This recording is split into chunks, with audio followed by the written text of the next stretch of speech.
कभी नई चीज चाय पियोगे क्या? चाय मंगाए? चाय तो खतरनाक आती है क्या? खिला दिया। Good evening sir. Good evening, good evening, good evening, good morning बोलना चाहिए। Good morning, morning sir. Morning sir. Good morning, good morning. कैसे हो सब जने? मस्त है सर। वाह बढ़िया, पढ़ाई सही चल रही है? Good morning sir.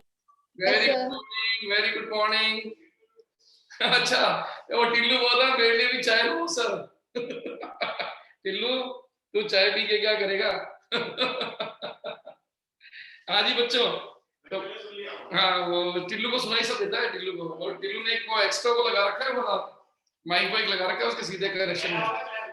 हाँ टिल्लू कह रहा मैं भी चाय पीऊंगा। हाँ जी, तो सभी को हाँ सब जने कह रजनी कह रही हम भी पियेंगे सर। सर सुनाई तो हमको भी दिया पर नहीं मांगे हम लोग। बिल्कुल बिल्कुल बिल्कुल, अब चाय बनाते हैं तुम्हारे लिए सबके लिए, ठीक है ना? एक अच्छी सी पार्टी रखते हैं, सेलेक्ट हो जाओ, सब डॉक्टर बन जाओ, इंजीनियर बन जाओ, सबको ग्रैंड पार्टी करेंगे। फिर हमको छत्तीसगढ़ बुला लो, फिर हम लोग सारे यहाँ से वहां पहुंचेंगे तुम्हारे से मिलने, ठीक है ना? Yes sir. यस। अच्छा आप बताओ कहाँ तक पहुंच गए अपन? क्या किया था अपन लास्ट बताओ? Resolution sir. रिजोल्यूशन। रेजोल्यूशन। अच्छा, इसका मतलब आप कर रहे हो टर्म्स एंड डेफिनेशंस। तो एक बार अच्छी तरह से देख लीजिए यहाँ पर कि आपने यहाँ पर टर्म्स एंड डेफिनेशन ली थी, ये टर्म्स एंड डेफिनेशन। और टर्म्स एंड डेफिनेशन में आप क्या क्या कर चुके हो चेक कर लीजिए। नंबर 1 आप कंसेप्ट ले चुके हो एनेंशियोमर्स यानी कि प्रतिबिंब रूप। नंबर ले चुके हो मीजो, आप समझ चुके हो डाया, आप समझ चुके हो इसके अंदर रेसमिक मिक्सचर, और आप समझ चुके हो नंबर 5 रेजोल्यूशन। तो एक बार फटाफट इनको चेक कर लीजिए, इन सब का क्या मतलब है फटाफट चेक। एनेंशियोमर मिरर इमेज, अर्थात ऐसे स्टीरियो आइसोमेरिक कंपाउंड जो एक दूसरे की मिरर इमेजेस हो। क्लियर? जो एक पीपीएल को राइट टर्न करता हो जितने मैग्नीट्यूड जितने एंगल से, दूसरा उसका अपोजिट करता हो, तो इन दोनों के पेयर को एनेंशियोमर यानी कि प्रतिबिंब रूप बोलते हैं। मैंने पहचानने का तरीका बहुत अच्छा है। अगर प्रैक्टिकली देखो तो एक डी एक एन, थ्योरेटिकली देखो तो एक आर दूसरा एस, या फिर 2r 3r का अपोजिट 2s 3s हो गया। मीजो, मीजो वो कंपाउंड है जो ऑप्टिकल आइसोमर है या आपका स्टीरियो आइसोमर है, लेकिन उसमें प्लेन ऑफ सिमेट्री है। इसका मतलब उसका अपर हाफ लोअर हाफ का उल्टा घूमता है। ये पीपीएल गुजारोगे तो अपर हाफ राइट घुमाएगा तो लोअर हाफ लेफ्ट, तो दोनों एक दूसरे को काट देंगे, और ऐसा करने से उनका थीटा नेट 0 हो जाएगा। तो ये ऑप्टिकली इनएक्टिव होते हैं हमेशा। फिर आता है डाया। डाया का मतलब होता है जो एनेंशियोमर्स नहीं है वो सारे डाया। आज के बाद जो भी स्टीरियो आइसोमर एनेंशियोमर नहीं है, आंखें बंद करके उनको डाया बोल दो। फिर आता है रेसिमिक मिक्सचर, एनेंशियोमर को आपस में मिला के मिक्सचर बना दो, तो मिक्सचर बनने से क्या होगा, आधा आर आधा एस मिल जाएगा, और ये जो पूरा बना इसमें पीपीएल गुजारोगे तो ना तो पीपीएल राइट टर्न करेगी ना लेफ्ट, और ये कहलाएगा racemic mixture. Resolution, racemic mixture को आप अलग कर दो, तो आप डी और एल को अलग कर दोगे तो ये कहलाएगा रेजोल्यूशन। अब पॉइंट आता है सर डी और एल को अलग कैसे करते हैं? तो हमने जो रेजोल्यूशन लिया था कि आपके पास एक डीएल मिक्सचर है, अगर आप कोई मेथड जिसको अपन कहते हैं रेजोल्यूशन मेथड, ये रेजोल्यूशन है, इससे आपने डी को एल से अलग कर दिया, या आपके पास था आरएस, रेजोल्यूशन टेक्निक से आपने आर को एस से अलग कर दिया। तो आपके पास क्या टेक्निक है जिससे आप अलग करते हो?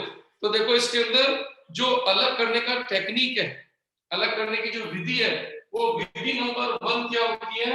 ये विधि कहलाती है फिजिकल मेथड। हालांकि आपके पेपर में नहीं आएगा, लेकिन फिर भी आपको बताता हूँ फिजिकल मेथड। फिजिकल मेथड या मैकेनिकल मेथड का मतलब होता है ये एक ऐसा कोइंसिडेंस है कोइंसिडेंस का मतलब है एक ऐसा तरीका कि अचानक से डेवलप हो गया। हुआ क्या, एक वैज्ञानिक डी और एल के रेसिमी मिक्सचर पे काम कर रहे थे और वो कुछ समय के लिए चले गए। जब वो चले गए तो वापस आने पर उन्होंने क्या देखा कि उनके इस रेसिमिक मिक्सचर में दो तरह के क्रिस्टल बन गए। और वो दो तरह के क्रिस्टल को उन्होंने जिज्ञासावश क्या किया कि उन्होंने फॉर्सेप या चिमटी से और मैग्नीफाइंग गिलास या आवर्धन लेंस से उन दोनों को अलग कर दिया। और जब अलग करके पीपीएल गुजारा तो एक ने राइट टर्न दिया, एक ने एल दिया। इसका मतलब उन्होंने कोइंसिडेंटली फिजिकल मेथड से इस आर और एस को या डी और एल को अलग कर दिया। तो उन्होंने इसका नाम दिया रेजोल्यूशन। ये लेकिन ये मेथड कहलाया फिजिकल या मैकेनिकल या यांत्रिक विधि। और ये यांत्रिक विधि क्योंकि बहुत ही मुश्किल है, क्योंकि आपको चिमटी से सबको अलग करना पड़ता है, तो ये सबके लिए संभव नहीं हो पाता। फिर दूसरा मेथड आया बायोलॉजिकल।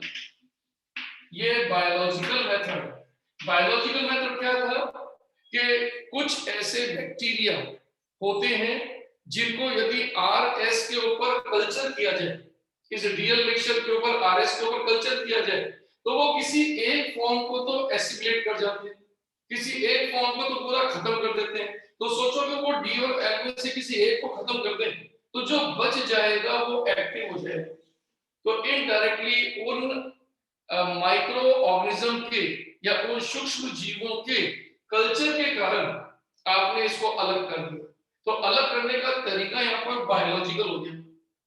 और तीसरा मेथड होता है केमिकल मेथड। क्या होता है बेटा, मैं आपको सिंपल सा हिंट दूं कि अगर आपके रेसिमी मिक्सचर के अंदर, हालांकि हिंट ऐसा है कि आपके रेसिमी मिक्सचर के अंदर जैसे मान लो ये आर है, ये मान लो एस। अब सपोज करो इसका नेचर है एसिड। अब आप क्या करो, इसके अंदर मान लो आपने एस का बेस मिला, ये देखो अभी आप समझना मेरी बात को। तो आपने क्या करा, रेसिमी मिक्सचर जिसका नेचर है एसिडिक, उसमें अपने बेस मिला दिया एक ही तरह का एस प्रकार का। तो ये वाला आर क्या करेगा, इससे क्रिया करेगा, और ये वाला एस किससे करेगा, इससे क्रिया करेगा। तो चेक करो आपको दो आंसर मिलेंगे। क्या दो आंसर मिलेंगे, ये वाला आर और ये वाला एस, इस एस के साथ आर एस बनाएगा और इस एस के साथ एस एस बनाएगा। अगर आप गौर से देखो तो इन दोनों के अंदर अगर आप नोट करो तो ये दोनों एक दूसरे के दर्पण प्रतिबिंब नहीं है। तो ये दोनों बन गए डाया, ये बन गए देखो डायस्टीरियोइसोमर्स। और आपको याद होगा मैंने एक पॉइंट लिखवाया था कि जो एनेंशियोमर्स होते हैं उनको आप फ्रैक्शनल डिस्टिलेशन से अलग नहीं कर सकते, लेकिन इनके फिजिकल प्रॉपर्टी अलग होती है तो इनको अलग कर सकते हैं। तो ये एक ऐसा मेथड था जिसके द्वारा हम केमिकल मेथड के द्वारा हम आर और एस को अलग कर सकते थे। तो आपके सामने ये तीन रेजोल्यूशन के मैंने मेथड दिए जो पेपर में तो नहीं आते बेटा, लेकिन मैंने आपको हिंट दे दिया कि रेजोल्यूशन का मतलब क्या है कि किसी भी रेसिमिक मिक्सचर को किसी भी विधि से अलग कर दिया जाए, वापस से एनेंशियोमर बना दिया जाए, वापस से ऑप्टिकल एक्टिव बना दिया जाए, तो वो कहलाता है रेजोल्यूशन। अब एक बार चेक कर लीजिए, स्नैपशॉट कर लीजिए और देख लीजिए आपको समझ में आ गया कि नहीं।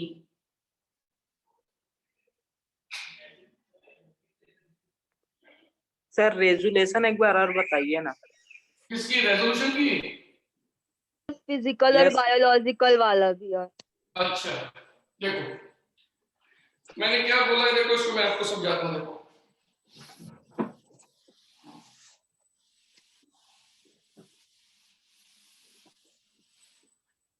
अब देखो फिजिकल का मतलब समझ में आ गया था? यस सर, बस बायोलॉजिकल और केमिकल। हाँ देखो अब बायोलॉजिकल का मतलब क्या है मैं समझाता हूँ। देखो आपको सपोज तो आपके पास एक बीकर है, एक पेट्री डिश है, उसमें ये आर और एस दोनों पड़े और ये है रेसिमिक मिक्सचर। अब मान लो आपने इसके ऊपर जीवाणु छोड़ दिए, मान लो माइक्रो ऑर्गेनिज्म के रूप में ये जीवाणु डाल दिए। अब इस जीवाणु ने क्या करा, इसमें जाकर इस आग को पूरा का पूरा खत्म कर दिया। ये लो सर, अब आप सोच के देखो आपके बीकर में क्या बच गया, एस। एस। और एस बताओ ऑप्टिकली एक्टिव होगा कि इनएक्टिव होगा? एक्टिव होगा ना। एक्टिव होगा, उसको इनएक्टिव हो गया। तो इसका मतलब आपके इस बैक्टीरिया ने, इस जीवाणु ने क्या किया, इनडायरेक्टली रेजोल्यूशन कर दिया। उसने दो को अलग कर दिया। दो को अलग कैसे? एक को तो खा गया खुद और एक को छोड़ दिया। तो जो छोड़ दिया वो ऑप्टिकली एक्टिव हो गया। तो हमारी रेजोल्यूशन की परिभाषा क्या है? यदि हम आर और एस को किसी भी तरीके से अलग कर दें तो वो विधि कहलाती है रेजोल्यूशन। तो ये उस बैक्टीरिया ने एक तरीके से आर एस को अलग कर दिया। बस इसमें एक ड्रॉबैक है, एक कमी है, और वो कमी है कि हमें आर और एस में से कोई एक रूप मिलेगा ही नहीं कभी, क्योंकि उसको बैक्टीरिया खा जाएगा, उसको बैक्टीरिया हजम कर जाएगा। तो ये विधि बायोलॉजिकल मेथड का। अब पॉइंट आता है कि सर ये वाली विधि क्या है, केमिकल? तो देखो इस केमिकल विधि को मैं थोड़े बड़े लेवल पे समझाता हूं। ये वाला जो तरीका है केमिकल का, ये बड़े लेवल पे समझाता हूं। हालांकि ये आईआईटी में काम आता है। अब यहां समझना देखो कैसे। जैसे उदाहरण के तौर पर ये मैंने लिया, मान लो कार्बोक्सिलिक एसिड। ये देखो, अब इसको ढंग से समझना बेटा। मानो मैंने ये लिया कार्बोक्सिलिक एसिड, देखो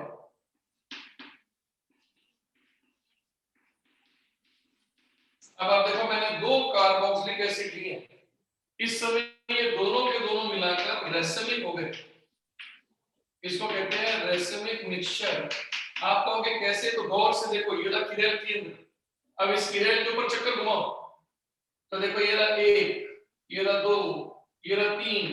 तो आपने रोटेशन घुमाया तो ये आर और यहाँ चलो तो 1, 2, 3। तो आपने रोटेशन किया तो क्या हुआ? एस। तो हमने 50% आर और 50% एस, इनको बना दिया मिक्सचर। अब देखिए, अब ये रेसिव मिक्सचर हो गया जिसमें आधा आर है आधा एस है। ये पूरा रेसिव मिक्सचर और ये पूरा एक बीकर में पड़ा हुआ। अब देखो इसको अलग कैसे करें? इसका तरीका क्या है? इसको प्रभाजी आसन से अलग नहीं कर सकते। क्यों? क्योंकि दोनों का बॉइलिंग पॉइंट तो सेम है। जितना बॉइलिंग पॉइंट इसका उतना बॉइलिंग पॉइंट इसका। तो फिर इसको अलग करने की टेक्निक ये लगाते हैं हम इस पे क्या करते हैं? बेस डाल देते हैं। या सपोज करो आपने एस्ट्रीकरण पढ़ा था। एस्ट्रीकरण कभी 11th 12th में एस्ट्रीकरण, एस्ट्रिफिकेशन नाम पढ़ा? Yes sir. तो मैं उसको यस सर। अब देखो मैं इसके अंदर क्या करने जा रहा हूँ, इसमें अल्कोहल डालने जा रहा हूँ। देखो ये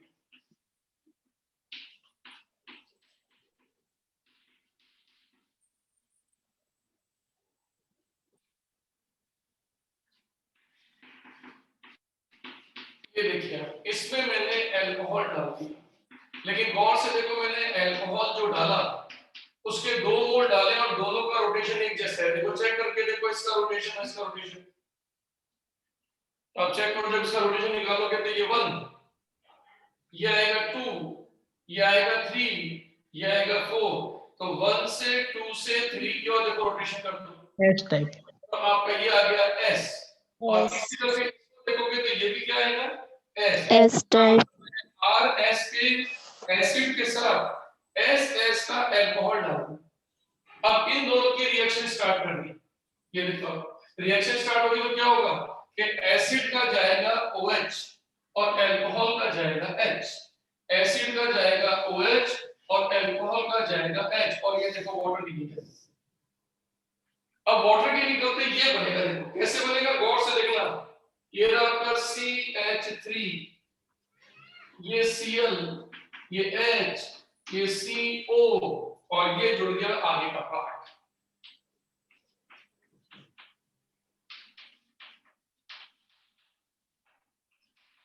दूसरे नंबर पे देखिए तो ये रहा दूसरा पार्ट CH3, ये आपका Cl, ये आपका H, ये आपका CO और ये जोड़ दिया मैंने OCH and CH3 and CH2 CH3।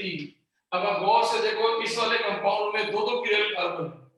देखो एक किरेल ये रहा और एक किरेल ये रहा। इसमें भी दो किरेल है, एक किरेल ये रहा, एक किरेल ये रहा। अब आप इसका कॉन्फ़िगरेशन निकालो और इसका निकालो, आपको आइडिया हो जाएगा। आप चेक करके देखो ये रहा R, तो ये रहा R, ये R। अब इस R के साथ इसको देखें तो ये रहा एस, तो देखो ये जुड़ गया इसके साथ एस, ये देखो। इसी तरह से ये था आपका रोटेशन में एस,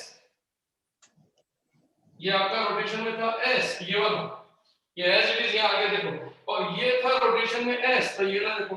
अब आप चेक करके देखो, हमको जो एस्टर मिले दो, उसमें एक का रोटेशन तो आर एस है और एक का एस एस है, तो सोचिए ये दोनों तो एक दूसरे के दर्पण प्रतिबिंब थे, एनेंशियोमर थे। इसका मतलब ये तो थे एनेंशियोमर, जबकि ये दोनों इस समय एक दूसरे के डाया।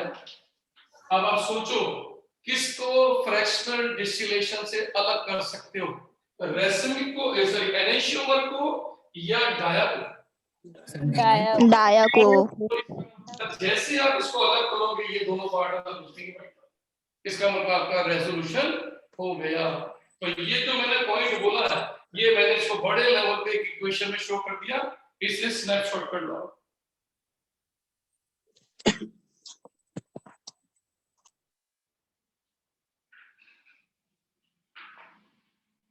आप बोलिए, थोड़ी सी नॉलेज समझ में आ गई?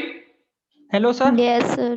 अब थोड़ा ये एक्स्ट्रा पॉइंट था, बिल्कुल इसमें नहीं बेटा, आरएस ऑलवेज एसिड होता है ऐसा कोई जरूरी नहीं है, आप इसको पकड़ सकते हो। हमें तो लॉजिक समझना है कि किसी भी आरएस को यदि किसी प्रकाशित सक्रिय यौगिक से क्रिया करवा दी जाए तो रेसिमिक मिक्सचर का आर और रेसिमिक मिक्सचर का एस क्रिया करके डाया बन जाता है, और हमें पता है वो डाया अलग हो सकता है।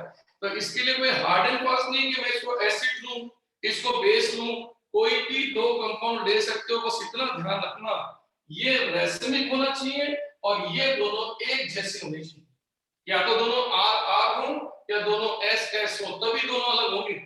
तो किसी भी आर एस को एस एस से क्रिया करा लो या किसी भी आर एस को आर आर से क्रिया कर लो, सदैव डाया बनेगा। और जितने डाया होते हैं उन्हें प्रभाजी आसवन या फ्रैक्शनल डिस्टिलेशन से अलग करना आसान है। ये हमारा एक बहुत इंपॉर्टेंट पॉइंट क्लियर भाई। चलिए सर एक सेकंड साइड हुई ना सर। हाँ ये लोग हेलो सर, एक बार फिजिकल वाला बताइए तो सर। फिजिकल वाले में कुछ भी नहीं है बेटा, बहुत इजी। फिजिकल में क्या होता है, आपने मान लो ये आर और एस का एक मिक्सचर लिया बीकर में, और आपने इसको कुछ समय के लिए छोड़ दिया मान लो, तो क्या देखा वैज्ञानिक ने कि जो आर का क्रिस्टल है मान लो वो त्रिभुजाकार बन गया, और जो एस का क्रिस्टल है वो स्क्वायर शेप में आ गया।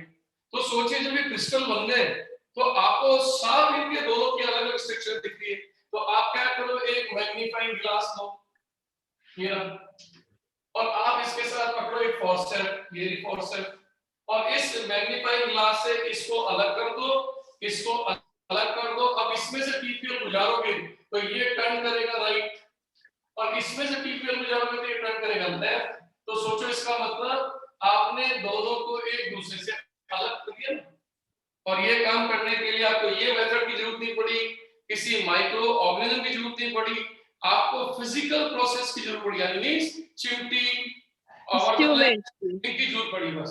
तो इसका मतलब आप आर एस को अलग कर पाओ। पकड़ में आ गया पॉइंट? Yes sir. हाँ चलिए इस बार आप हो गए सर। फिजिकल में छाट छाट के अलग करना पड़ता है ना। हाँ, इसीलिए वो मेहनत का काम है, और जरूरी नहीं कि सभी के क्रिस्टल बने, और जरूरी नहीं कि सबके क्रिस्टल दो तरह के बने, इसलिए वो मेथड इतना महत्वपूर्ण नहीं बन पाया। लेकिन ये मेथड बहुत सबसे ज्यादा इंपॉर्टेंट था, क्योंकि इसमें आपको कोई लॉस नहीं होता, और बायोलॉजिकल वाले में एक लॉस होता था, एक पूरा मिक्सचर का एक पार्ट पूरा गायब हो जाता था। तो आपके लिए यही वाला पढ़ना है ना, केमिकल वाला? सर केमिकल वाला इम्पोर्टेंट है ना? नहीं, ये तो आईआईटी के हिसाब से बेटा, ये तो मैंने आपको आईआईटी के हिसाब से बताया, अदरवाइज नीट के हिसाब से चलोगे तो केवल शब्द आता है रेजोल्यूशन क्या है, वियोजन क्या है। तो वियोजन क्या है, किसी भी आरएस को किसी भी वापस देना, उसको कहते हैं रेजोल्यूशन। और मैंने उसके 3 मेथड आपको थोड़े से ज्यादा एक्स्ट्रा करा दिए। अब आ जाइए बेटा नंबर 6, तो अपन ले चुके हैं, रेजोल्यूशन तक अपना काम हो चुका है। तो आज अपन किस में एंट्री करने जा रहे हैं, छठे नंबर पे मैं आपको पॉइंट लेने जा रहा हूं, इसका नाम है स्यूडो कायरल सेंटर। इसको कहते हैं छद्म यानी कि झूठा छद्म किरण केंद्र। ये देखिए, अब ये छद्म किरण केंद्र क्या होता है मैं आपको क्लियरिफाई करने जा रहा हूं। पहले इसको एक एग्जांपल समझना, फिर डेफिनेशन पूरी करूंगा। देखो मैं आपके सामने एक स्ट्रक्चर बना दिया। ये देखो यहाँ पर ए, यहाँ पर भी आपका ए, यहाँ पर आपका बी, यहाँ पर भी देखो आपका बी, यहाँ पर आपका वाई, तो देखो यहाँ पर भी आपका वाई, और यहाँ पर आपका ए और ये आपका वाई। अब इस समय गौर से देखो, अगर मैं आपसे कहता इसमें कितने किरेल कार्बन हैं, तो आपका आंसर क्या होता पहले सोचो। कितने किरेल कार्बन हैं? 3 3 आंसर देने से पहले अच्छी तरह किरेल का मतलब समझो, क्योंकि आपको किरेल कार्बन वो होता है जिसकी सारी वैलेंसी अलग अलग हो। जैसे देखो यहाँ 2 ये ए, ये बी, ये वाई और ये पूरा चौथा पार्ट एक किरेल होगी। अब ये देखो ये किरेल क्यों है? देखो ए, बी, वाई और ये पूरा पार्ट। अब आप यहाँ खड़े होके देखो, यहाँ खड़े होके तो देखो ये दोनों एक जैसे हैं। ये देखो, और अब बच्चा मना कर देगा सर ये किरेल नहीं है, क्योंकि किरेल होने के लिए चारों अलग होने चाहिए थे। तो बच्चा कहेगा सर ये वाला पार्ट तो इस जैसे तो है, देखो आगे समझ में।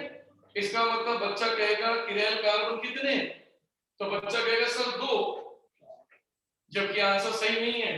एक्चुअली ये जो कार्बन आपको दिख रहा है इसी का नाम है सूडो। अब आपको मैं डेफिनेशन बताता हूं क्यों। क्योंकि इस सूडो कार्बन पर आप देखो ए प्रेजेंट है, वाई प्रेजेंट है, लेकिन ये दोनों अपने मॉलिक्यूलर फॉर्मूले में सेम है। तो फिर इनमें अंतर क्या है? इसमें अंतर है इसका रोटेशन अगर मान लो आर है तो इसका रोटेशन एस है। इसको कहते हैं अभिविन्यास। तो इसका मतलब किरेल छद्म किरेल कार्बन की परिभाषा बन गई, एक ऐसा किरेल केंद्र जिस पर लगे हुए दो समूह अपने अणु सूत्र में समान हो, अपने अणु सूत्र में समान हो, लेकिन अभिविन्यास में अलग। एक का अगर अभिविन्यास आर आ रहा है तो एक का एस, तो ऐसे में अब चारों अलग हो गए। देखो अब आप देखो ये ए, ये वाई, ये आर और ये एस, तो ऐसे में इस कार्बन को हम सूडो कायरल या छद्म किरेल कार्बन के नाम से जानते हैं। तो पहले ये वाला आप स्नैपशॉट कर लीजिए, फिर मैं इसको डिफाइन कर देता हूँ। सर एक बार और बताइए ना, नहीं समझ आया। इसको समझो, इसको स्ट्रक्चर तो बोलो, स्नैपशॉट करो। अभी मैं इसको पूरा डिफाइन हो गया सर। हाँ हो गया। अब मैं इसको डिफाइन करता हूँ। ये इसकी डेफिनेशन, ये लिखिए बेटा, सेंटर कार्बन और atom which contains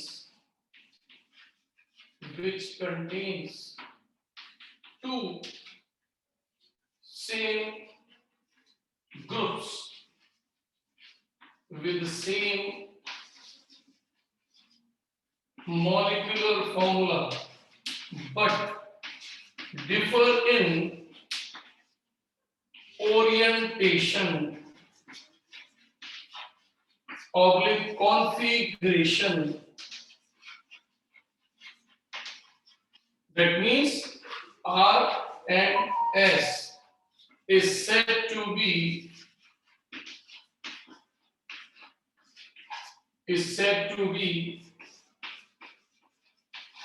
pseudo chiral। परिभाषा को वापस देख लें। ऐसा केंद्र, ऐसा सेंट्रल एटम या ऐसा केंद्र जिस पर उपस्थित दोनों समूह अणु सूत्र में तो समान हो, लेकिन अपने ओरिएंटेशन यानी लगने के तरीके या अभिविन्यास R और S में अंतर रखते हो तो ऐसा केंद्रीय बिंदु सूडो कायरल कहलाता है। अब आप आज के बाद जब भी पेपर में इसका एग्जांपल आएगा, कैसे, जैसे मान लो देखो ये लिखा हुआ आ गया,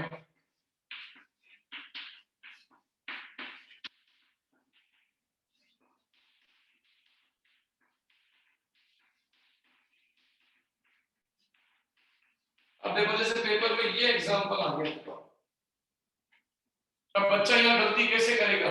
अब इस समय बच्चे से कहेगा देखो इसमें ढूंढो किरेल केंद्रों की संख्या कितनी है, n बराबर। तो बच्चा क्या गलती करेगा वो देखना। बच्चा कहेगा सर मैं यहाँ पर खड़ा होता हूँ तो मुझे ये OH H और ये पूरा अलग दिखता है। जब मैं यहाँ खड़ा होता हूँ तो मुझे OH H एसिड और ये पूरा अलग दिखता है, लेकिन कहते जब मैं यहाँ खड़ा होता हूँ तो ये पूरा और ये पूरा तो एक जैसे। तो सोचो ये जो ग्रुप दिखाई दे रहे हैं इस कार्बन पर, वो ये कार्बन ये रहा देखो A या Y और ये पूरा ग्रुप जो मैंने शो किया है। तो इस समय आप नोट करके देखो ये वाला कार्बन सूडो कायरल कार्बन हो गया PC, ये सूडो कायरल है। तो अब आपका आंसर n बराबर 2 नहीं आएगा, n बराबर 3, यानी इसमें किरेल केंद्रों की संख्या 3 हो गई, 1, 2 और 1 सूडो किरेल। अब आप खुद देख लो, परिभाषा समझ में आई होगी। ऐसा केंद्र, ऐसा कार्बन, ऐसा सेंटर जिस पर लगे दो ग्रुप, जिस पर लगे दो ग्रुप अणु सूत्र में समान है। देखो इस अणु सूत्र बनाओगे सब चीजें समान है, देखो इसमें जो है वो इसमें भी, लेकिन विन्यास में भिन्न है। आपको कि विन्यास कैसे, तो चेक करके देखो, अगर मैं इसका रोटेशन घुमाऊं तो ये रहा OH1, क्लियर, ये रहा 2 और ये रहा 3, तो मैंने घुमाया तो देखो ये रोटेशन आया आपका S, और इधर देखिए तो ये आपका 1, ये 2, इसका आया R। तो सोचो इस केंद्र पर OH H S और R चारों अलग हो गए, तो इसका नाम हो गया छद्म किरेल का। अब बोलिए डेफिनेशन समझ में आई कि क्या सर मतलब कॉन्फ़िगरेशन हेलो देखना सर। पड़ेगा सर सब में। है? क्या कह रहे हो? सर कॉन्फ़िगरेशन भी देखना पड़ेगा ना, बोल रही है। हाँ, कॉन्फ़िगरेशन देखना पड़ेगा, कॉन्फ़िगरेशन सेम नहीं आना चाहिए। कॉन्फ़िगरेशन R और R नहीं हो जाएगा, ये दोनों सेम होगा तो फिर किरेल का कॉन्फ़िगरेशन अलग होगा तभी इसको सूडो कायरल बोलेंगे अपन। इसका मतलब आज के बाद हम किरेल सूडो किरेल कार्बन करते समय नोट करेंगे कि उसके दोनों ग्रुप एक जैसे होंगे तो उसका विन्यास बदल सकने की संभावना रहेगी। जैसे आज के बाद इस एग्जांपल को देखो, तो इस समय अगर मैं इस कंपाउंड को ऐसे लिखता हूं तो इस समय ये किरेल केंद्र छद्म किरेल सूडो किरेल का है। तो इसका मतलब ये छद्म किरेल कब कहलाता है, जब, और ये हमेशा सेंटर में होगा, इसके दोनों तरफ किरेल केंद्र होंगे, चाहे वो 2 हो, चाहे 4 हो, चाहे 6 हो, कभी ऑड नहीं होंगे। तो इसके दोनों तरफ किरेल 1-1 या फिर 2-2 या 3-3। अब जैसे कल को यही एग्जांपल मैं ऐसे कर दूं,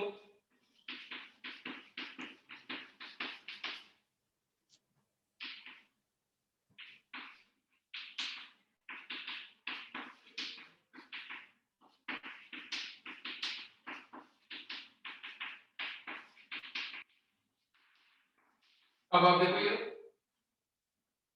अब आप चेक करके देखो, अगर आप नॉर्मल चलते हो तो आपको अगर ये किरेल, आप इस पे खड़े होते हो आपको ये किरेल, आप यहाँ खड़े होते हो तो ये किरेल, आप यहाँ खड़े होते हो तो ये किरेल, लेकिन इस समय ये जो सेंटर वाला है ये CO2। देखो चेक करके देखो आप। सर सर एक ही सूडो कायरल सेंटर रहेगा ना? तो सूडो कायरल तो एक ही होगा ना? सर तो उसको क्या अलग से लिखेंगे कि दो कायरल है और एक सूडो कायरल है, ऐसा कि सब एक साथ लिखेंगे? है अलग से थोड़ी ना लिखेंगे इसको, जैसे कि 2 ठो कायरल है और 1 ठो सूडो कायरल है, कि सब एक साथ लिखेंगे कि n = 3। वो आपसे पूछेगा बताओ इसके n केंद्र की संख्या बताओ, n होते जिसके ऊपर हम ओरिएंटेशन चेक करते हैं कायरल सेंटर्स, तो कहेगा कितने, यस नॉर्मली गिनेगा 2, जब छोड़ देगा वो, और हमें ध्यान रखना है उसको गिनना। अगर यस सर। आपके नंबर कम हो जाएंगे या आपके नंबर जो आइसोमर बनते हैं वो कम हो जाएंगे, जो मैं आज कराऊंगा। यस सर, मतलब कि सब एक साथ ही लिखना है। बिल्कुल सर। हाँ यस सर। चलिए इसको चेंज करूं मैं, तो ये एक हमारा एक छोटा सा पॉइंट और क्लियर हो गया, सूडो कायरल सेंटर। अब आप देखो हमारे पास काफी मटेरियल इकट्ठे हो गए।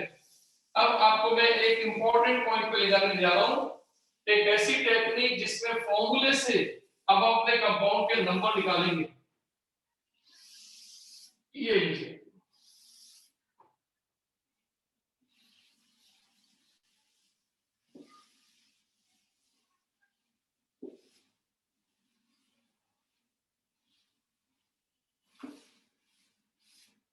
यस। अब देखिए इसके अंदर जो मैं इंपॉर्टेंट पॉइंट लेने जा रहा हूं, नंबर 7वां, ये बहुत इंपॉर्टेंट पॉइंट है। इस इंपॉर्टेंट पॉइंट का नंबर है calculation of total possible stereo isomers. ये हम लेने जा रहे हैं इसके अंदर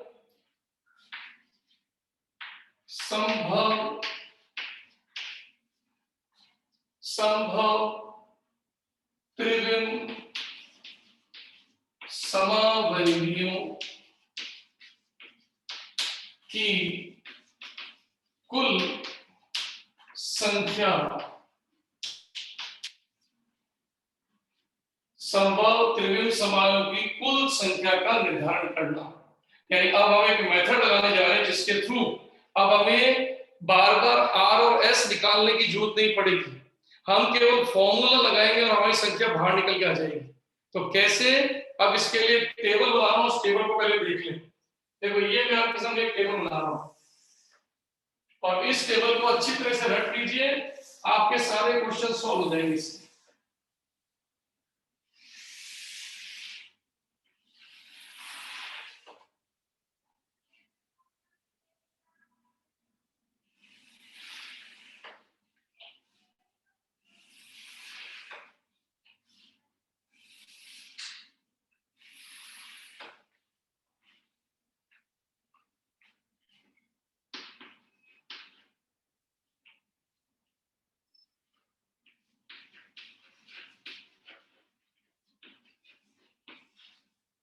ये है क्वेश्चन की प्रकृति। पेपर में क्या क्वेश्चन पूछेगा एग्जामिनर, वो याद रखिएगा।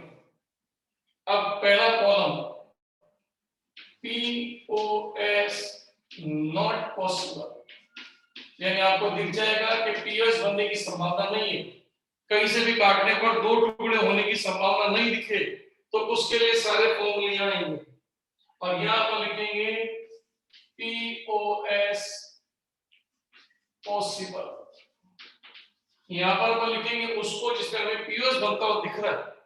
अब POS बनता दिख रहा है तो हमारी n संख्या यानी क्रियल कार्बनों की संख्या इवन है, सम या n संख्या ऑड। अब मैं आपको समझाता हूं कैसे। देखो समझाता हूं। नंबर पहला क्वेश्चन, सबसे पहला क्वेश्चन बनेगा पॉसिबल नंबर ऑफ एनिशियोमर। एनिशियोमर्स आप जानते हैं प्रतिबिंब रूप। एग्जामिनर पूछेगा कितने प्रतिबिंब रूपों की संख्या बन सकती है, और आप अच्छे से जानते हो एनिशियोमर या प्रतिबिंब रूप जिन्हें अपन बोलते हैं प्रकाशिक सक्रिय है, क्योंकि वो पीपीएल को लेफ्ट और राइट घुमाते हैं। तो प्रकाशिक सक्रिय यानी इसको कहते हैं ऑप्टिकल एक्टिव। Optical active. तो हमारा पहला क्वेश्चन एग्जामिनर पूछेगा कि किसी भी फॉर्मूले को देखकर, किसी भी कंपाउंड को देखकर बताइए उसमें कितने एनिशियोमर बनेंगे, उसमें कितने प्रकाशिक सक्रिय ध्रुव बनेंगे। तो आपको क्या देखना है, अपने कंपाउंड को देख के पता लगाना है कि उसमें पीओएस है या नहीं। अगर आपको लगे उसमें पीओएस होने की संभावना कभी नहीं बन सकती तो फॉर्मूला बनेगा 2 की पावर n। अब आप समझ गए होंगे ये n क्या है। ये n है वही आपका नंबर ऑफ कायरल कार्बन। ये आपके कंपाउंड में कितने कायरल कार्बन है वो नंबर यहाँ पर लिखो और एक झटके में यहाँ आंसर बाहर आ जाएगा।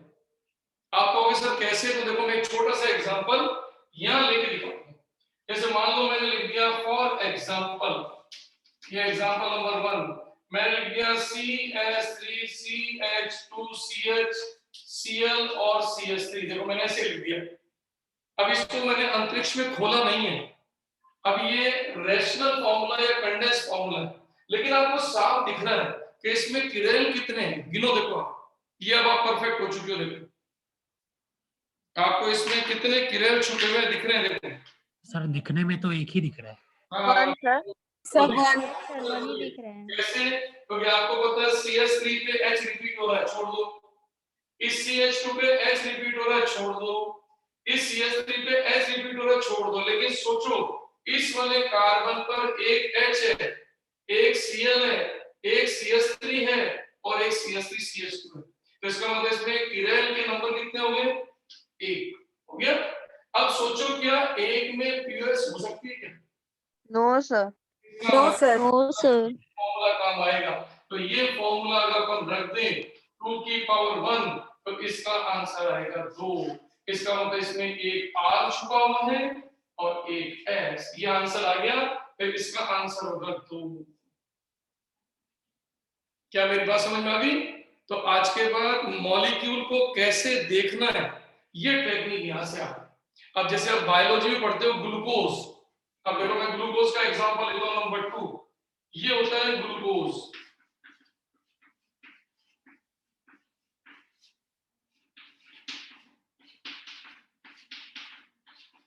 देखो आप पेपर में ग्लूकोज को ऐसा लिखते हो C6H6 और O आपका 6, O12 सॉरी आपका C6H12O6 ये ग्लूकोज है।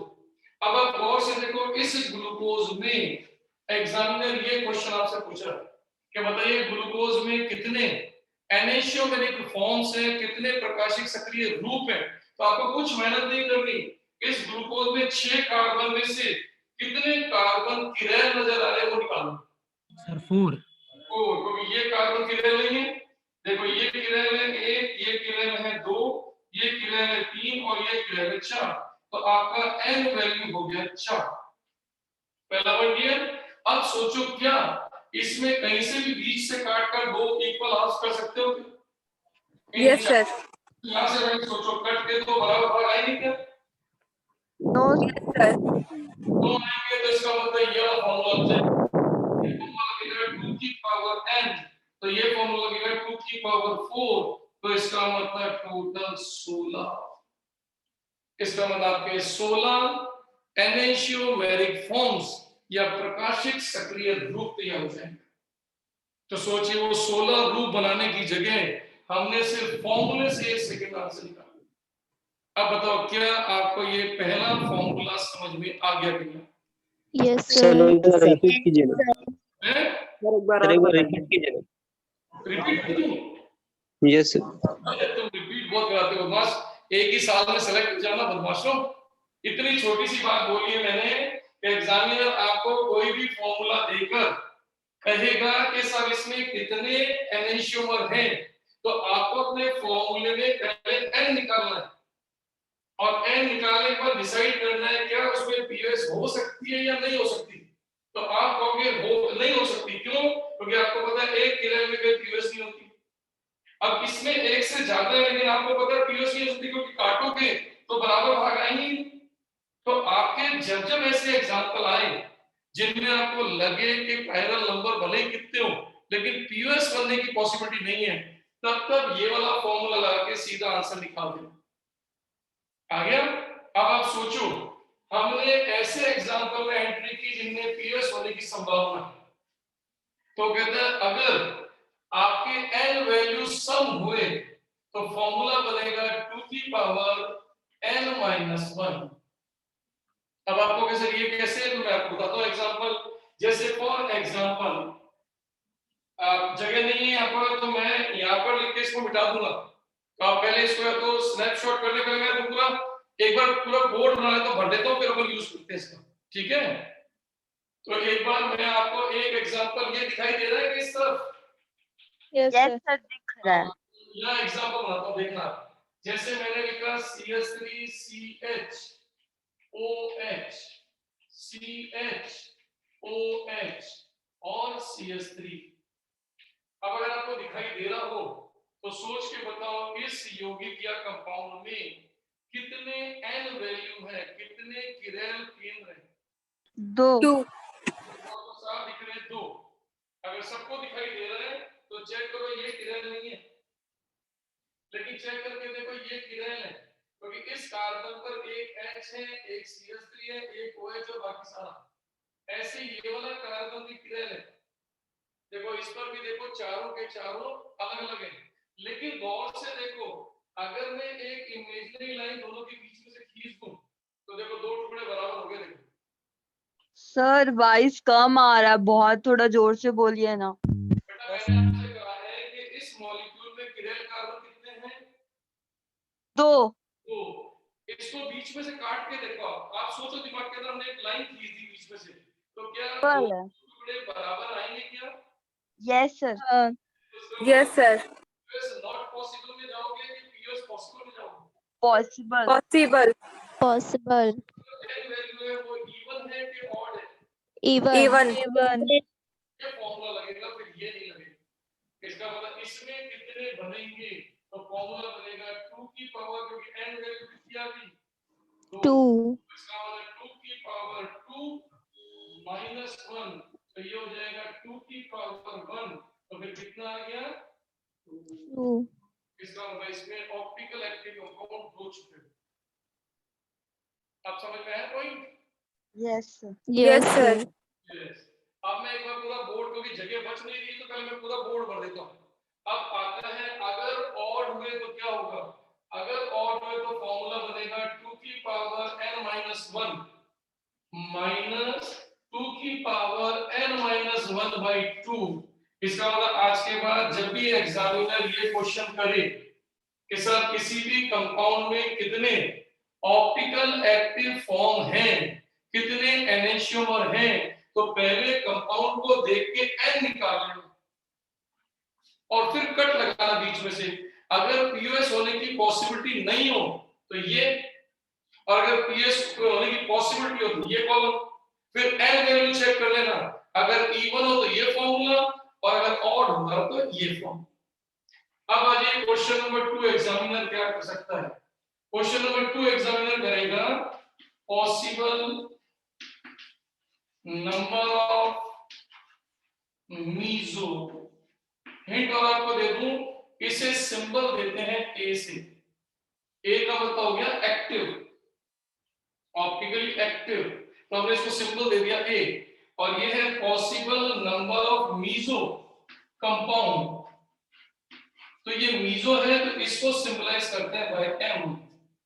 तो अब एम का अगर हम फॉर्मूला चेक करें तो पहले दिमाग लगा के सोचो, क्या जिसमें पीओएस पॉसिबल नहीं है क्या वो कभी मीजो बन सकता है क्या? No sir. सर। आपको पता है पीओएस होता है तभी तो मीजो बनता है। Yes sir. Yes sir. जिनमें पीओएस बनने की संभावना ही नहीं है तो उसमें मीजो का आंसर ऑलवेज 0 है। तो जिसमें पीओएस होने की कोई जैसे इसका कभी मीजो नहीं बनेगा, जैसे इसका कभी मीजो नहीं बनेगा क्योंकि इनके बीच में टुकड़ा नहीं हो सकता। तो इसका मतलब इनके मीजो के नंबर जब पूछे जाए तो 0 आंसर हो। लेकिन इनमें पीओएस होने की संभावना है, तो इसके मीजो कितने निकलेंगे? उसका फॉर्मूला है 2 की पावर n बाई 2 माइनस 1। अगर आज के बाद एग्जामिनर आपसे पूछे कि सर इस कंपाउंड में जिसमें कि n वैल्यू इवन है और पीओएस की पॉसिबिलिटी है, बताओ मीजो कितने बन सकते हैं, तो बार बार मीजो बना के मत देखना, टाइम वेस्ट होगा। सीधा उसमें n की वैल्यू रखो। जैसे आप कहोगे कैसे, तो जैसे इस समय ये जो निकला आंसर वो तो a था, ये वाला। लेकिन अगर मैं आपसे पूछता बताओ m कितना बनेगा इसका, तो फिर आप क्या करते हैं, ये वाली जो n वैल्यू थी उसको यहां पुट कर देते। अब आप सोचोगे ये n वैल्यू यहां पुट कर दी तो 2 बाई 2 माइनस 1 तो कितना हो गया? 1 देखो ये हो टोटल गया आंसर 1 आएगा 2 की पावर 0 इज इक्वल टू 1। तो ये हो गया 2 की पावर 0 और 2 की पावर 0 का कितना आंसर होता है 1। 1 इसमें मीजो 1 अगर आ गया। तो जब भी आपको लगे कि ऐसा एग्जांपल दिया है जिसमें n इवन है और पीएस होने की संभावना है, तुरंत ये फॉर्मूला जेब में से निकालना, n की वैल्यू फिट करना और ऑप्शन चेक करना। अब अगर वो कहते हैं अगर n वैल्यू ऑड हो तो फिर फॉर्मूला बनेगा 2 की पावर n माइनस 1/2। अभी एग्जांपल आएंगे तो देखना। अब आता है क्वेश्चन नंबर तीसरा। क्वेश्चन नंबर तीसरा बहुत सिंपल, जो बहुत पूछते हैं, possible number of total optical isomers, यानी कि कुल प्रकाशिक समावेगी।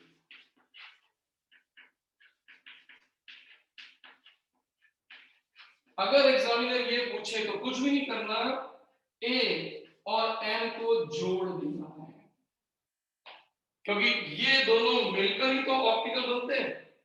तो आज के बाद आप इन दोनों को मिला दो तो इनका नाम होगा ऑप्टिकल आइसोमर। तो बच्चे कंफ्यूज कैसे होते हैं, ये ऑप्टिकल आइसोमर है, ये ऑप्टिकल एक्टिव है। जो मीजो होता है वो भी ऑप्टिकल आइसोमर होता है, लेकिन वो एक्टिव नहीं होता। तो आज के बाद मीजो को एक्टिव में जोड़ दो तो ये पूरा मिलकर ऑप्टिकल आइसोमर बन जाएगा। अब आप देखो इन दोनों को जोड़ो, तो जोड़ोगे तो फॉर्मूला बनेगा 2 की पावर n। तो आज के बाद एग्जामिनर ये तीसरा क्वेश्चन पूछे तो तुरंत n वैल्यू याद रख के और अपना आंसर दे देना। जैसे इस क्वेश्चन में एग्जामिनर पूछे ये आंसर तो आपने निकाला a, अब एग्जामिनर पूछता बताओ इसका n क्या है, तो आप कहते 0, क्योंकि देखो इसकी वैल्यू 0 है। इसमें पूछता ये आपका आंसर जो आपने निकाला वो था a, अगर एग्जामिनर पूछता बताओ n क्या है तो आप कहते 0। और अगर वो पूछता बताओ इस वाले एग्जाम्पल का ये क्वेश्चन पूछता तो आप इन दोनों को जोड़ देते तो आंसर निकलता आपका 2। ये होता a प्लस m, ये देखो। और अगर एग्जामिनर यही क्वेश्चन ये वाला यहां पूछ लेता तो a प्लस m आपका होता कितना 16 प्लस 0, ये आंसर आता है। पकड़ आ गई। अब पॉइंट आता है कि अगर एग्जामिनर इसके टोटल पूछता तो इन दोनों को जोड़ दो, इन दोनों को जोड़ोगे तो देखो 2 की पावर n माइनस 1 प्लस 2 की पावर n/2 माइनस 1।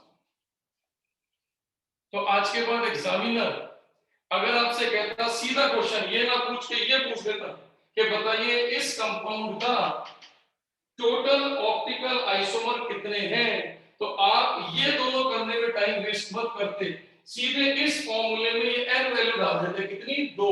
तो देखो 2 यहां रख के देखो तो 2 की पावर 2 माइनस 1 तो हो जाता 2 की पावर 1, और यहाँ 2 की पावर n/2 माइनस 1 तो 2/2, यहाँ पर 2 की पावर 0 तो 2 और 1 3, तो ये देखो आपका आंसर हो जाता 3। तो यहाँ पर आपका a प्लस m बराबर हो जाता 3। ये रहा आपका 2, ये रहा आपका 1 और जुड़ के हो गया। तो एग्जामिनर आपको जैसा क्वेश्चन पूछे उतना समय बचाते हुए सिर्फ उसी को करो, और अगर यही बात यहाँ आती तो इन दोनों को जोड़ दो, इन दोनों को जोड़ोगे तो ये कैंसिल हो जाएगा, ये माइनस और ये प्लस कैंसिल, तो बच जाएगा सिर्फ ये। तो टोटल संख्या निकालनी हो तो 2 की पावर n माइनस 1। अब आप इसका पूरा स्नैपशॉट कर लो, मैं आपको कुछ एग्जांपल इसके करवा देता हूं, आप भी चेक करना, इसको पूरा स्नैपशॉट कर लीजिए।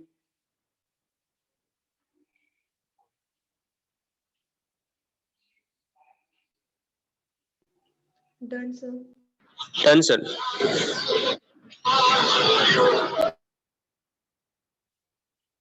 तो अब आप चेक कर लीजिए, आपके पास आपके पॉकेट के अंदर ये 3 क्वेश्चन इंपॉर्टेंट आ गए हैं। अब आपको अपने क्वेश्चन को देखना आना चाहिए। अब क्वेश्चन को कैसे देखना आना चाहिए, देखो मैं यहां से इसको हटा रहा हूं जगह निकालने के लिए, तो देखो ये मैंने इसको यहां से हटा दिया,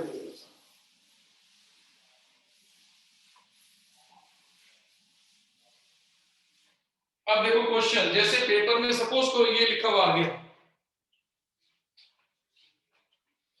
CH3CHCl CHBr CHI and CH3, ये क्वेश्चन दे दिया और पूछा बताओ इसके A कितने, बताओ इसके N कितने, बताओ इसके A प्लस M कितने।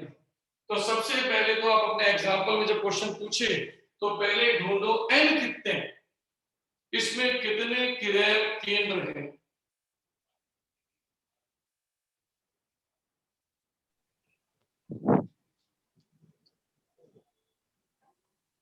Three. 3. तो आप चेक कर दो, इसमें कायरल सेंटर निकालने आना चाहिए। इस वाले पे खड़े होते हो तो देखो ये रिपीट हो रहा, छोड़ दो, लेकिन देखो यहाँ खड़े होते हो तो ये कायरल है, आप यहाँ खड़े होते हो तो देखो ये कायरल है, आप देखो यहाँ खड़े होते हो तो ये कायरल है। तो सोचो इसकी n वैल्यू कितनी हो गई, 3, सही है।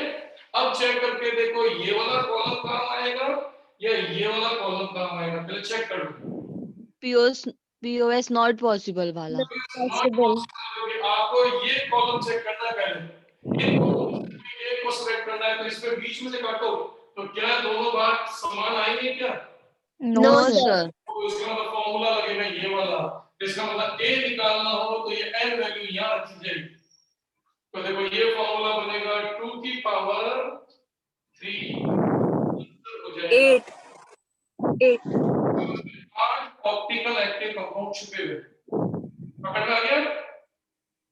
अब आता है मीजो, क्या इसमें मीजो पॉसिबल है क्या? No No, sir. sir. No, sir. तो और कहता है टोटल कितने बनेंगे, तो ये वैल्यू यहाँ रख दो, तो टोटल वैल्यू हो जाएगी 2 की पावर 3 यानी कितने, 1। जो क्वेश्चन पूछे उसका आंसर आपके पास क्लियर है। वो मीजो पूछता है तो आंसर 0 होगा, वो ऑप्टिकल एक्टिव पूछता है तो आंसर 8 होगा, वो अगर टोटल ऑप्टिकल आइसोमर पूछता है तब भी आंसर 8 ही होगा। अब बताओ मेरी बात समझ में आई कि नहीं? Yes, sir. Yes, sir. अब जैसे दूसरा क्वेश्चन, अब आप चेक करो, जैसे मैंने टार्ट्रिक एसिड दे दिया, देखो ये टार्ट्रिक एसिड है,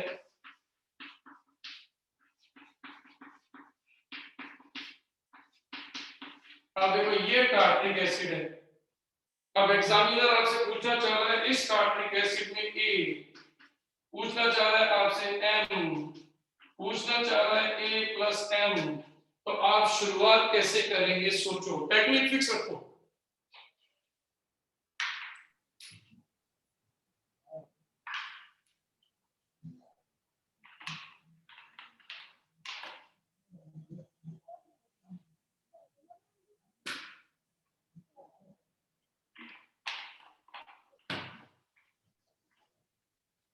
बना आंसर, तो सबसे पहले चेक करके देखो इसमें टोटल कार्बन है 4, लेकिन ये वाला कार्बन किरैल नहीं हो सकता, लेकिन ये किरैल हो सकता है।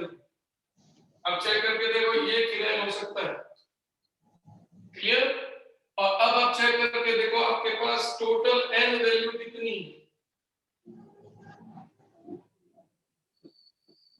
दो। आपके पास आ गई 2, ये रही।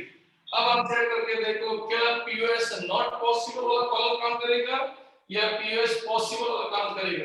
पॉसिबल वाला। देखो यहाँ से लाइन खींचोगे तो दोनों बराबर आएंगे, इसका मतलब इसमें फॉर्मूला ये वाला कॉलम काम करेगा। अब चेक करो इवन है कि ऑड है, इवन। Even. तो ये वाले सारे फॉर्मूले काम करेंगे। अब बताओ मेरी बात समझ में आ गई कि नहीं? Yes sir. अब यही एग्जांपल अगर मैं ऐसे लिख देता, देखो CH2OH CHOH CHOH CHOH और CH2OH। अब आप डिसाइड करना शुरू करो, पहला स्टेप इसमें n ढूंढो कितने,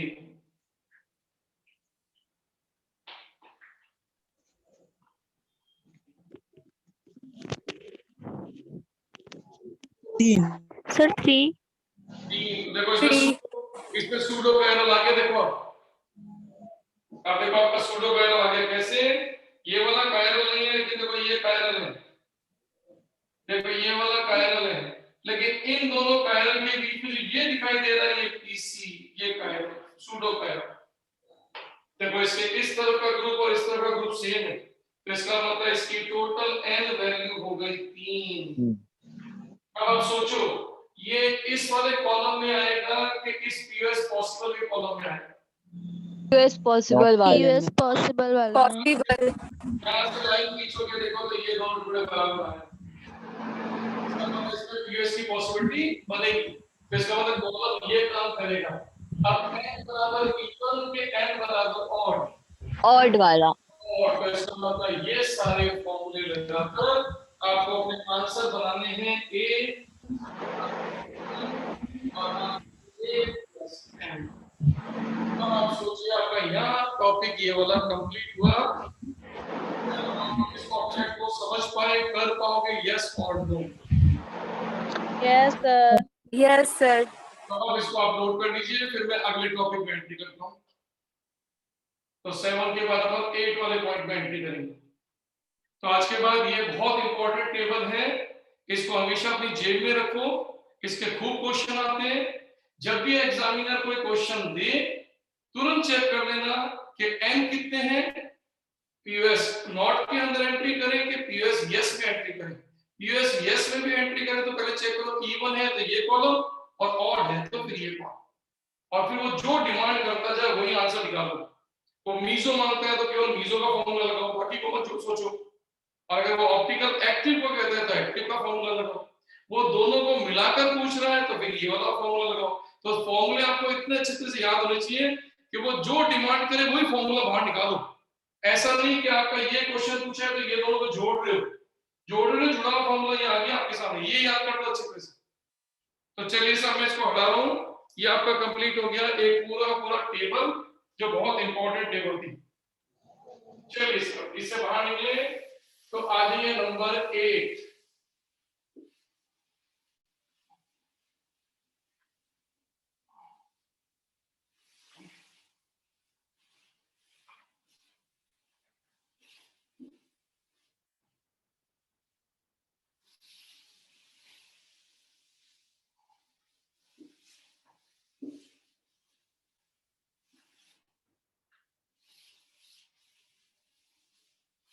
यस डियर, अब मैं आपको समझाने जा रहा हूं पॉइंट नंबर 8।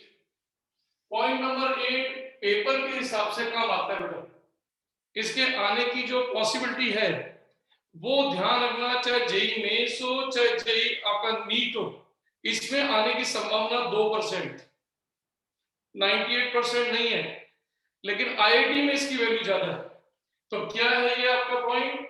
इसका नाम है एरिथ्रो एंड थ्रियो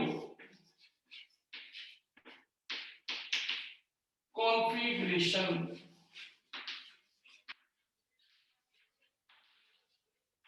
यानी कि विन्यास।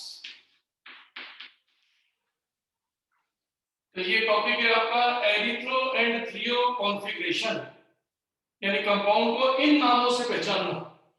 अब पहले के वर्ड मीनिंग को समझ लो क्या है। पहला वर्ड है एरिथ्रो। ये एरिथ्रो वर्ड जो लिया गया है इसका मतलब होता है राइट हैंड साइड। किसका वो मैं आपको बताऊंगा, लेकिन ये राइट हैंड साइड यानी सब जिस पर हम काम कर रहे हैं वो राइट हैंड साइड है, तो हम उसके लिए बोलते हैं आपका ये, या मैं यूं बोलूं एक तरीके से सेम साइड। ज्यादा बढ़िया आंसर होगा ये वाला, एक तरफ। कैसे मैं आपको हिंट दूंगा आपको वाला। अब दूसरा शब्द आता है थ्रियो। थ्रियो शब्द लिया गया है ऑपोजिट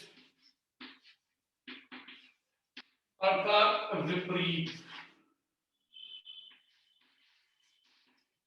ये लीजिए, तो ये दो शब्दावली हैं जिनका यूज करना पड़ेगा देखने के लिए। अब पॉइंट आता है सर ये किसके लिए लिखा है आपने, किस पर लागू होगा, तो मैं आपको अब सेकंड पॉइंट पे दिखाने जा रहा हूं, कंडीशंस। ये मैं लिखने जा रहा हूं कंडीशंस, यानी कि शर्तें।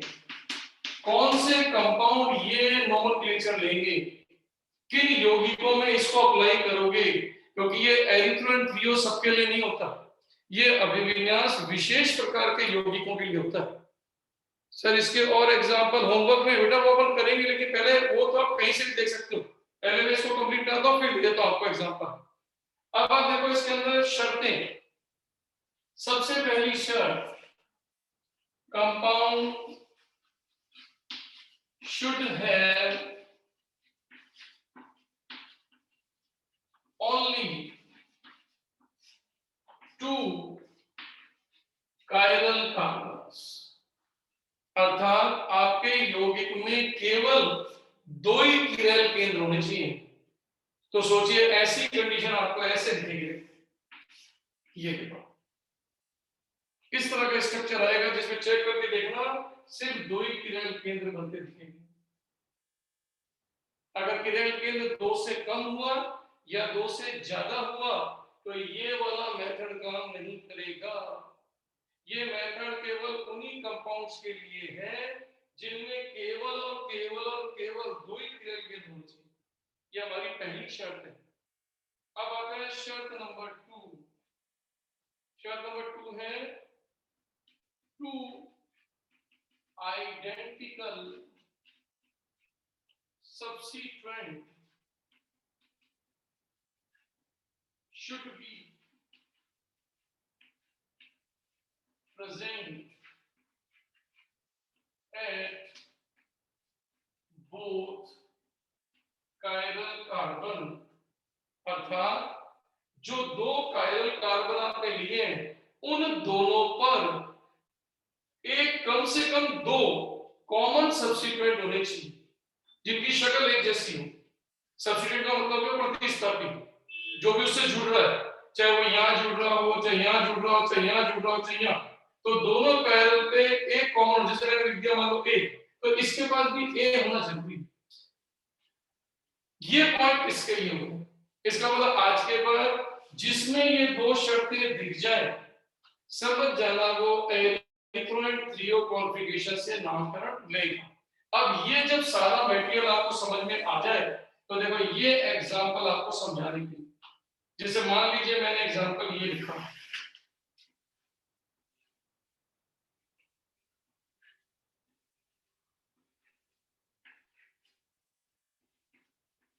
अब देखो ये एग्जांपल मैंने लिख दिया मान लो।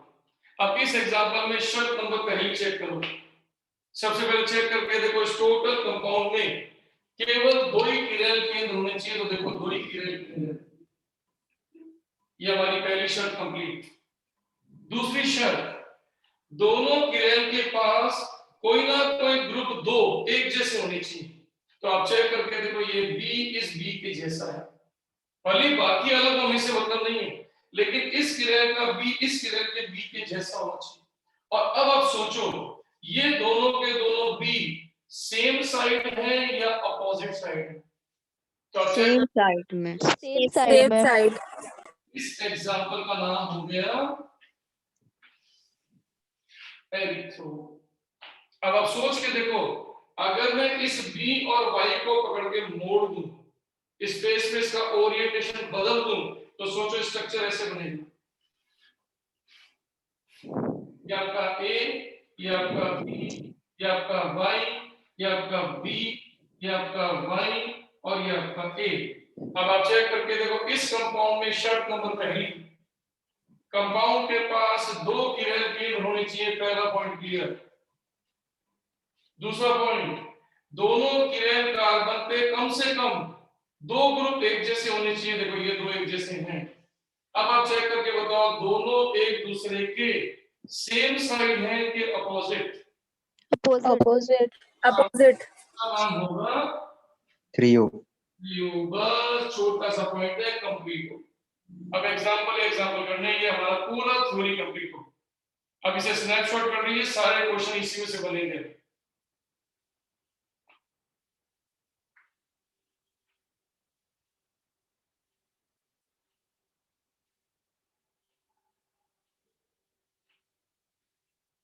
यस, कंप्लीट हुआ कि नहीं हुआ?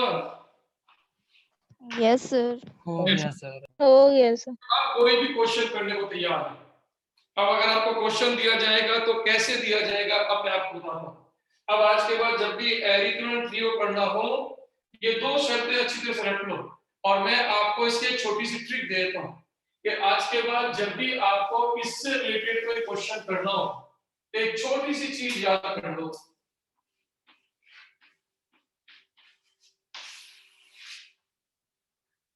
टोस।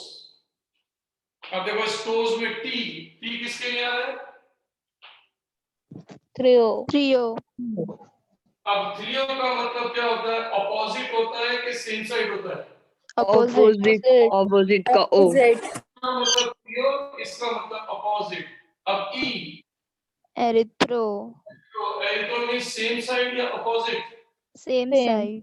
उसके बाद आपको टोस से आइडिया लग जाएगा कि अपोजिट होने पर टी यूज करना है यानी थ्रियो, और सेम साइड होने पर ई यूज करना है यानी एरिथ्रो। बस शर्तें आपके पास फिक्स हैं। Clear? Yes sir. Yes sir. Yes sir. अगर आपको समझ में आ गया तो मैं आपके सामने एक एग्जांपल देता हूं। अब सारे क्वेश्चन इससे रिलेटेड करेंगे हम। जैसे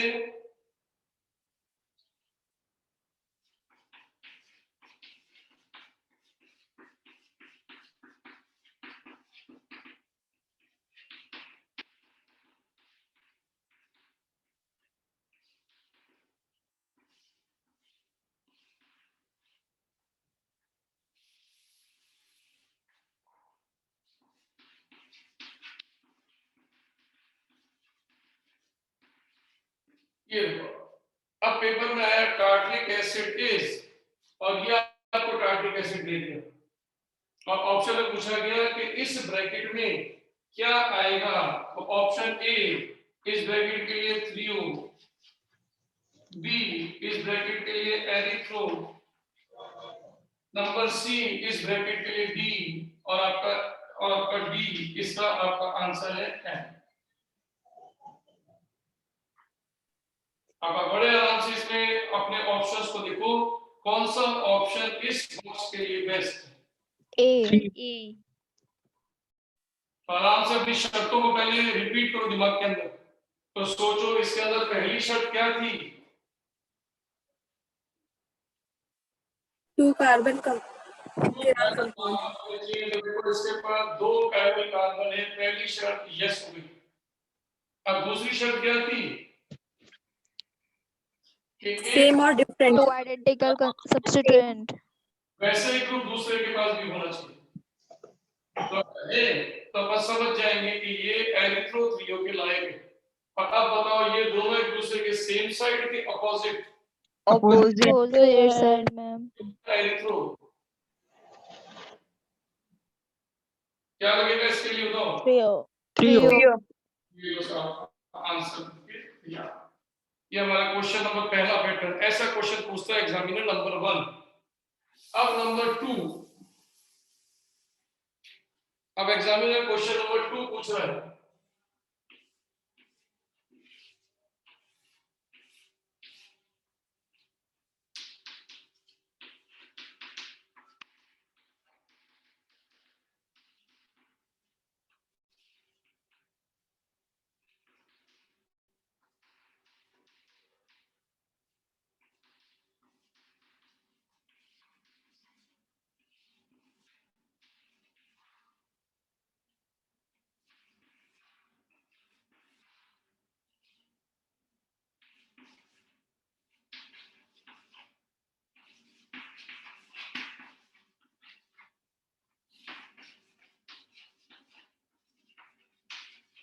सर सेकंड ऑप्शन में वो CH3 है के नीचे में? दो RCS3।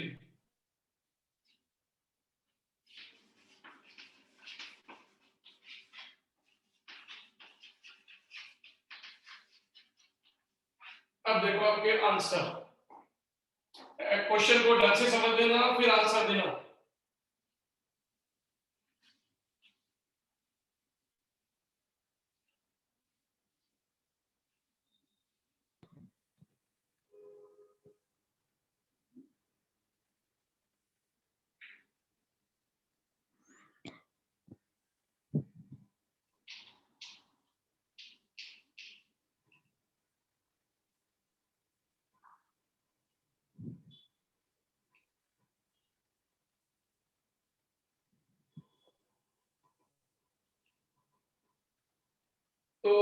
लगभग सबके आंसर बिल्कुल सही आ रहे हैं। वेरी गुड, सभी ने बिल्कुल आंसर सही पकड़ लिया बेटा। Very good very good very good, आप आंसर समझ गए इसका मतलब। गुड, बिल्कुल सही। आप चेक करके देखो, ये आंसर नहीं है, ये आंसर नहीं है। एक्चुअली में दो कंपाउंड दे दिए हैं, एरिथ्रो या थ्रियो एक के लिए होता है। क्या तो कंपाउंड एरिथ्रो होता है, थ्रियो, लेकिन आपको जब दो दे दी तो गौर से देखो, इस समय दोनों OH एक दूसरे के ऑपोजिट है, ये भी थ्रियो और इसमें भी OH ऑपोजिट है तो थ्रियो, लेकिन दोनों एक दूसरे के मिरर इमेजेस हैं और मिरर इमेजेस को बोलते हैं एनिशोमर। तो परफेक्ट आंसर होगा थ्रियो एनिशोमर। डी आंसर नहीं होगा बेटा। तो इसका मतलब आपको मेरी बात अगर समझ में आ गई हो तो क्या मैं होप करूं कि आज हमने जो जो पॉइंट्स लिए वो आपको अच्छी तरह समझ में आ गए हो। Hope so. Yes Yes, sir. Yes, sir. बिल्कुल अपनी, क्योंकि अगर ऑप्टिकल आइसोमेरिज्म ढंग से करना है तो ये सारे पॉइंट एक एक करके टर्म्स एंड डेफिनेशन अच्छी तरह समझते जाओ। जो जो मैंने लिखवाए आपकी सुविधा के लिए इनको मैंने टॉपिक्स में बांट दिया, इसलिए आप एक एक करके सबको ढंग से पढ़ो। तो अब अपना यहाँ पर लगभग कंप्लीट हो गया। अपन बाकी पार्ट लेंगे कल, और लगभग मैं होप करता हूँ कल या परसों में पूरा कंप्लीट हो जाएगा। फिर उसके बाद शुरू करेंगे कन्फर्मेशनल आइसोमेरिज्म। क्लियर है? चलिए तो होमवर्क। Yes sir. सर हाँ जी, सर अभी कोई मतलब चैप्टर स्टार्ट नहीं किए हैं ना आप? क्यों चैप्टर हो गया ना आइसोमेरिज्म। नो सर, वो नहीं बोल रही हूँ। और जैसे जीओसी से हम लोग पूछे थे तो ये सब जीओसी में है। जीओसी अब जैसे पहला आपका कंप्लीट हो गया नोमेनक्लेचर, ये पूरा चैप्टर होता है। यस है सर। ना? आप 12th अगर पढ़ रहे हो मान लो, तब तो 12th में ये दोनों नहीं थे, है यस ना? सर। 12th में ऑप्टिकल ये 12th में है सारा। तो अगर आप 13 की तैयारी कर रहे हो मान लो, तो फिर आपको ये 11th वाले पार्ट से क्वेश्चन आएंगे। Yes sir. ठीक है, अब इसके बाद जैसे ये खत्म होगा फिर शुरू करेंगे अपन जीओसी मैकेनिज्म वाला। हाँ बिल्कुल, ये 11th का चैप्टर है। Clear? Yes yes sir. Thank you sir, bye. Thank you sir, bye bye sir. इस सैटरडे टेस्ट है क्या? Sorry, Sunday. नहीं नहीं, नहीं होगा, अगले संडे होगा। नेक्स्ट संडे होगा। इस संडे नहीं। ओके। कोई ग्रुप का एडमिन है तो ऐड कर दो यार। ईशान सर से बात करना है यार उसके लिए। ईशान सर एडमिन है क्या? ईशान सर एडमिन होता है।